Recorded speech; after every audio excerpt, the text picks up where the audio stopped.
भटकती रूह की सच्ची कहानी, भूत प्रेत के किस्से सुनने में बेहद रोमांचक और दिलचस्प लगते हैं।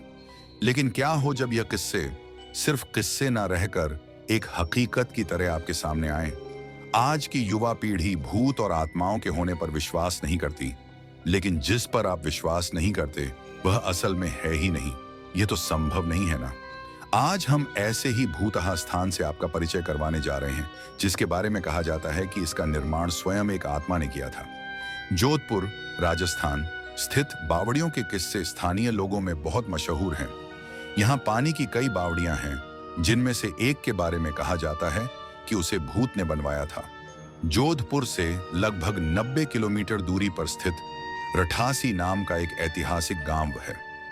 मारवाड़ के इतिहास पर नजर डालें तो यह ज्ञात होता है कि जब जोधपुर में रहने वाले राजपूतों की चंपावत शाखा का विभाजन हुआ तो उनमें से अलग हुए एक दल ने कापरड़ा गांव में रहना शुरू किया। लेकिन इस स्थान पर रहने वाले युवा राजपूत राजकुमारों ने गांव में साधना करने वाले साधु महात्माओं को परेशान करना शुरू कर दिया। उन राजकुमारों से क्रोधित होकर साधुओं ने उन्हें श्राप दे दिया कि उनके आने वाली पीढ़ी इस गांव में नहीं रह पाएगी। साधुओं के श्राप की बात जब राजकुमारों ने अपने घर में बताई तो सभी भयभीत हो गए और उस गांव को छोड़कर चले गए। इस गांव को छोड़कर वह जिस गांव में रहने के लिए गए, उस गांव का नाम है रठासी गांव। यह जोधपुर से लगभग 90 किलोमीटर की दूरी पर स्थित एक ऐतिहासिक गांव है।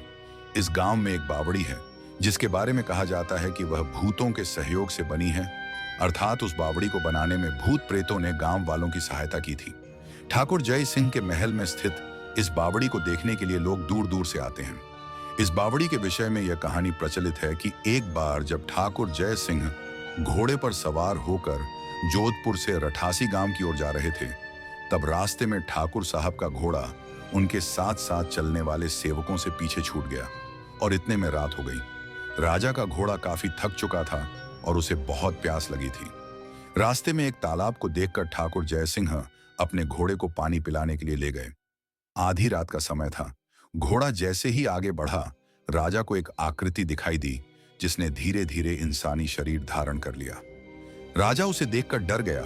उस प्रेत ने राजा को कहा कि मुझे प्यास लगी है, लेकिन श्राप के कारण मैं इस कुएं का पानी नहीं पी सकता।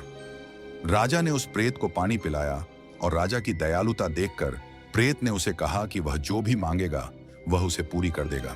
राजा ने प्रेत को कहा कि वह उसके महल में एक बावड़ी का निर्माण करे और उसके राज्य को सुंदर बना दे। भूत ने राजा के आदेश को स्वीकारते हुए कहा कि वो ये कार्य प्रत्यक्ष रूप से नहीं करेगा, लेकिन दिन भर में जितना भी काम होगा वह रात के समय 100 गुना और बढ़ जाएगा। उस प्रेत ने राजा को यह राज किसी को न बताने के लिए कहा।